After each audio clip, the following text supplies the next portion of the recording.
आज हम आपको बताने जा रहे हैं केदारनाथ धाम के 10 अद्भुत रहस्य के बारे में। 2013 की त्रासदी और भीमशिला। 2013 में आई भीषण बाढ़ से पूरा केदारनाथ क्षेत्र तबाह हो गया था, लेकिन मंदिर सुरक्षित रहा। बाढ़ के प्रचंड वेग के बीच एक विशाल चट्टान, जिसे अब भीमशिला कहा जाता है, वो बहकर आई और मंदिर के ठीक पीछे रुक गई। इस शिला ने पानी की धार को 2 हिस्सों में बांट दिया, जिससे मंदिर को खरोंच भी नहीं आई। 400 वर्षों तक बर्फ में दबे रहना। Wadia institute of Himalayan geology के वैज्ञानिकों के अनुसार 13वीं से 17वीं शताब्दी तक केदारनाथ मंदिर पूरी तरह से बर्फ के नीचे दबा रहा।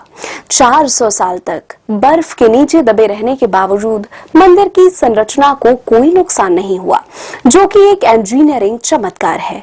त्रिकोणीय शिवलिंग। केदारनाथ में भगवान शिव के विग्रह की पूजा सामान्य शिवलिंग के रूप में नहीं, बल्कि एक त्रिकोणीय विशाल पत्थर के रूप में की जाती है। इसे बैल की पीठ का कुबड़ माना जाता है, जो पांडवों को दर्शन देने के दौरान महादेव ने धारण किया था। मंदिर के उभेद्य बनावट। यह मंदिर इंटरलॉकिंग तकनीक से बना हुआ है, जिसमें पत्थरों को जोड़ने के लिए किसी सीमेंट या गारे का इस्तेमाल नहीं हुआ है। पत्थरों को खांचों के जरिए एक दूसरे में फंसाया गया है।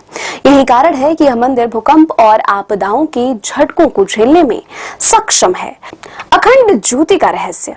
सर्दियों के 6 महीने जब मंदिर के कपाट बंद रहते हैं, तब वहां कोई भी नहीं रहता है। पुजारी मंदिर के भीतर एक दीपक यानी कि अखंड ज्योति जलाकर चले जाते हैं। आश्चर्य की बात यह है कि 6 महीने के बाद जब कपाट खुलते हैं, तो वह दीपक जलता हुआ पाया जाता है और मंदिर वैसा ही स्वच्छ मिलता है जैसा कि छोड़ा गया था।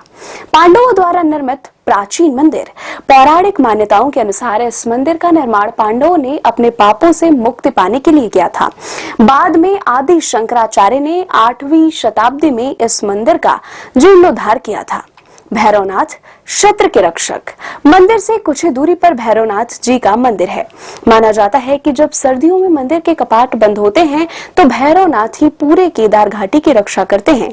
इन्हें क्षेत्रपाल कहा जाता है। भस्म आरती और विशेष ऊर्जा।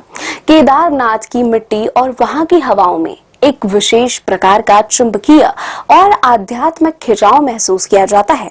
भक्तों का अनुभव है कि मंदिर परिसर में कदम रखते ही शरीर की सारी थकान और मानसिक तनाव गायब हो जाता है। हर समय यहाँ आरती जैसा ही अनुभव होता रहता है, जैसे कि आरती चल रही है या अभी अभी समाप्त हुई है, यानी आरती की आभा बनी रहती है। शिव का बैल अवतार और पंच केदार। कथा है कि जब पांडव महादेव को खोज रहे थे, तब शिवजी ने बैल का रूप लिया। जब भीम ने उन्हें पहचान लिया, तो शिवजी धरती में समा गए। उनका ऊपरी भाग यानी कि कुबड़ केदारनाथ में प्रकट हुआ, जबकि अन्य अंग तुंगनाथ, रुद्रनाथ, मदमहेश्वर और कल्पेश्वर में निकले, जिन्हें पंच केदार कहा जाता है। कहते हैं कि उनका सिर नेपाल के काठमांडू में निकला। उद्दिच्य और रेतस कुंड। मंदिर के पास कई ऐसे कुंड हैं जिनका पानी औषधीय गुणों से भरपूर है। यहाँ का रेतस कुंड इतना चमत्कारी माना जाता है कि कहा जाता है कि इसके पास ओम नमः शिवाय बोलने पर पानी के भीतर से बुलबुले उठने लगते हैं।